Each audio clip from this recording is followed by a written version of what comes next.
Bom dia, amigos, amigas, paz e bem. Nesta segunda-feira, 12 de abril, meu Deus, como passa rápido, já estou eu aqui de novo. Segunda-feira do mês, para conversarmos, trocarmos um pouco. E eu pensei muito sobre o que a gente podia conversar. E recente vivido a Páscoa, me pego refletindo sobre como ainda é possível esperançar, sonhar no meio desse caos que a gente tem vivido. E exatamente por estar ainda ressoando com o movimento pascual dentro de mim, com o movimento de ressurreição, é que eu fiquei pensando sobre sonhar. Como é que a gente sonha no meio do caos? Como é que eu quero sonhar sem ver perspectiva, né? E o sentimento de Sexta-feira da Paixão que tem se perpetuado há um ano dentro dos nossos corações, né? Mais de um ano, assim. Sensações de vazio, de morte, de incertezas e até dos medos do que pode vir, né?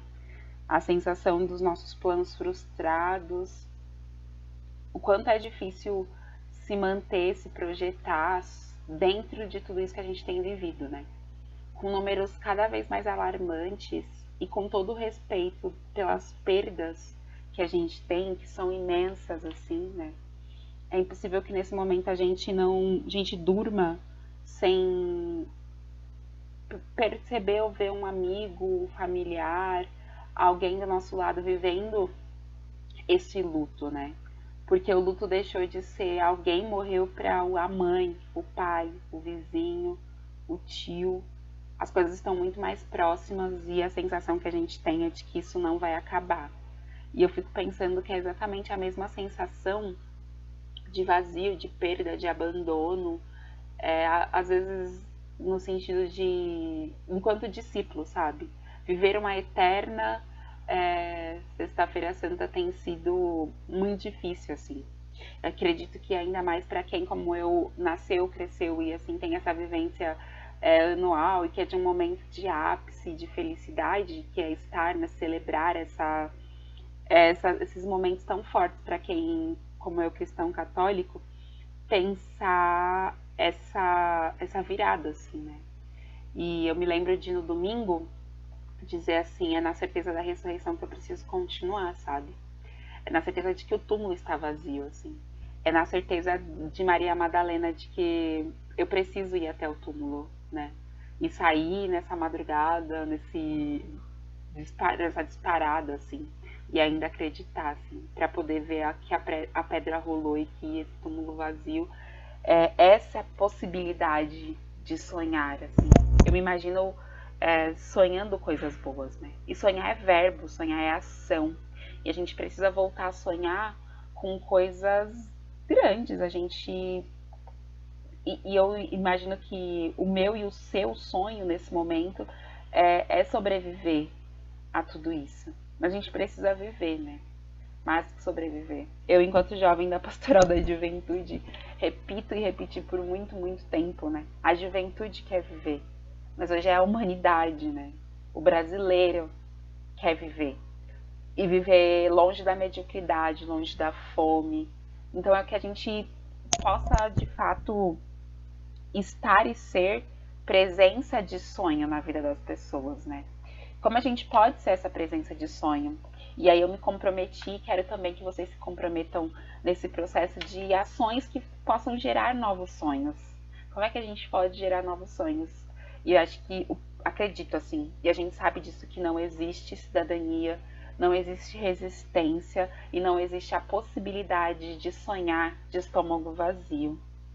E a gente pode construir uma corrente de alimentação, né?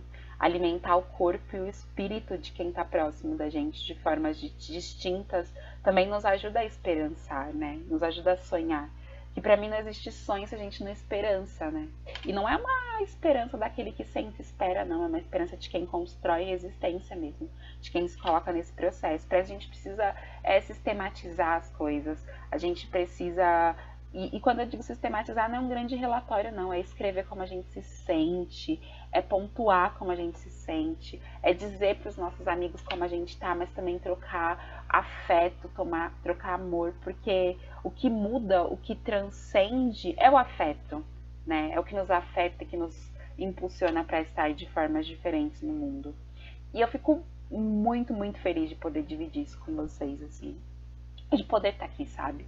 A sensação que eu tenho em cada momento quando a gente lê, divide, troca, que a gente constrói essa rede para mim é um alimento espiritual, ler os comentários e o que a gente pode fazer a partir do ressoar desse momento que a gente tem, que é completamente de paz, de bem, de fato, assim, principalmente como eu me sinto construindo isso, é uma possibilidade de sonhar, sabe?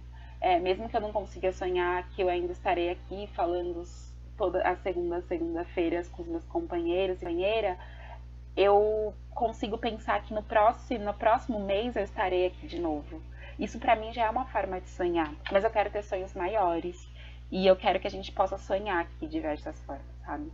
E pra gente sonhar a gente precisa ter clareza, certeza do que a gente precisa, do que a gente necessita, do que a gente quer e como é que a gente faz isso, sabe? Existe um movimento, a gente pode começar essa metodologia de sonhar no meio do caos lendo, ouvindo, vendo pessoas que nos inspiram, mergulhando nos processos de transformação pessoais, mas também coletivos, sabe?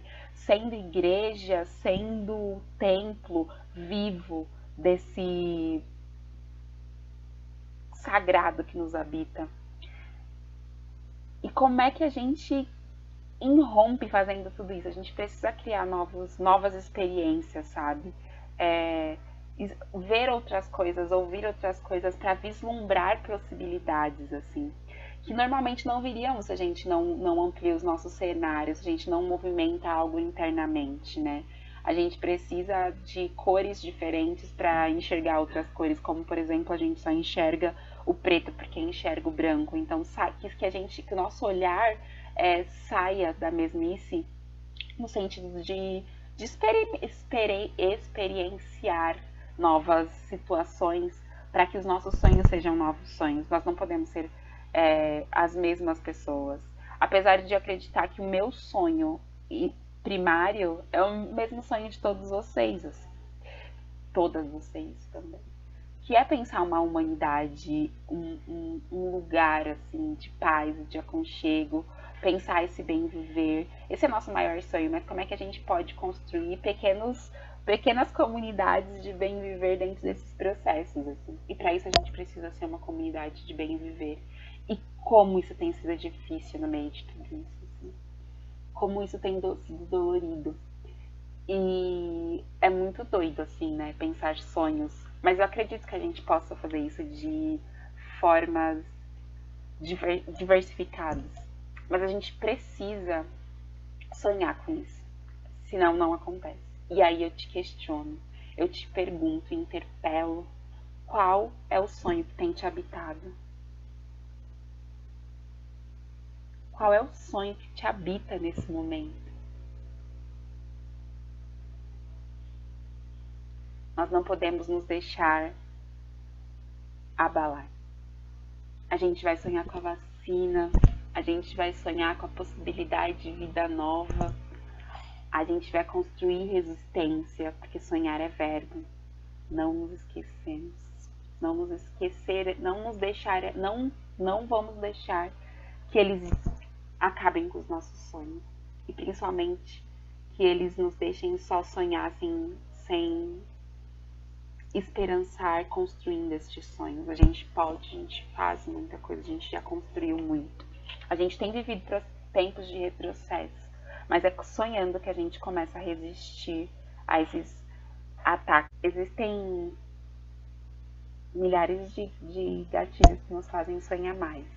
Um dos gatilhos que mais me faz sonhar é ouvir um amigo meu recitar um poema, que foi ele mesmo que escreveu. Ele é chamado Um Poema para as Crianças. Eu ainda vou fazer um poema para as crianças. Eu ainda quero fazer uma promessa especial para as que nascem com a pele escura. Eu ainda quero fazer um verso, jurando que banzo tem cura. Eu vou escrever um poema para as minhas sobrinhas. Para a maior, que já é linda e voa. Para que quer ser dançarina de funk. E para que por enquanto só quer ser. E um outro, porque aí de tão pequeno nem chegou a vingar. Eu ainda vou escrever um poema que faça a minha mãe chorar. Que dê orgulho para meus irmãos e que faça meu pai me abraçar. Eu quero fazer um poema que sirva de corda, não para quando pensa em sumir da terra, mas para quando a gente quer sair do poço, ou só brincar de cabo de guerra. Eu tô na de escrever um poema que não tenha cheiro de fundo do poço, que não seja só sobre como tudo tá osso. Eu ainda quero escrever um poema que renda um vestido de ano novo para minha mãe. Um poema que seja menos linha de soco e mais linha de abraço. Mais um butu, menos gatilho. Eu ainda quero um poema sem falar de dor, de polícia, de tiro. Eu quero fazer um poema para quem não liga para chegar em primeiro. Eu quero fazer um poema para dar pro zerê que não arreda o pé do meu peito terreiro. Eu ainda quero fazer um poema proibido para maior de 18 anos. Eu quero fazer um poema para deixar a criança feliz, tipo quando colocava Papai Noel na quebrada no fim do ano. E nós ia correndo pegar brinquedo, com o nariz cheio de ranho. Eu quero escrever um poema sobre sonhos. Eu quero escrever um poema tipo doce, em dia de Cosme e Damião. Eu quero um poema sobre meu mestre mandou, pega a bandeira, polícia e ladrão. Eu quero rasgar todos os poemas sobre os não, que eu já levei e foram vários. Eu quero um poema para nós ver que é bom e bem maior que o verme do Bolsonaro. Eu ainda quero aprender com um poema em Libras. Quero aprender com poemas em Libras. Eu ainda quero fazer o poema capoeira, que seja a luta, mas que também seja a dança. E eu não vou ser o primeiro poeta que diz isso, mas eu insisto. Tem que ser tudo isso pelas nossas crianças. Igor Chico. Todas as vezes que eu penso nos sonhos que o Igor coloca neste poema, eu penso de quão bonito é sonhar com o simples, mas o quão potente os sonhos do Igor impactam e mudam a vida das pessoas, sobretudo a dele mesmo. E é isso que eu desejo para essa semana, pra gente, que cada dia os nossos sonhos impactem o nosso dia a dia e os nossas lutas diárias, né? E a gente vai dar conta de fazer tudo isso. Paz e bem, amigos.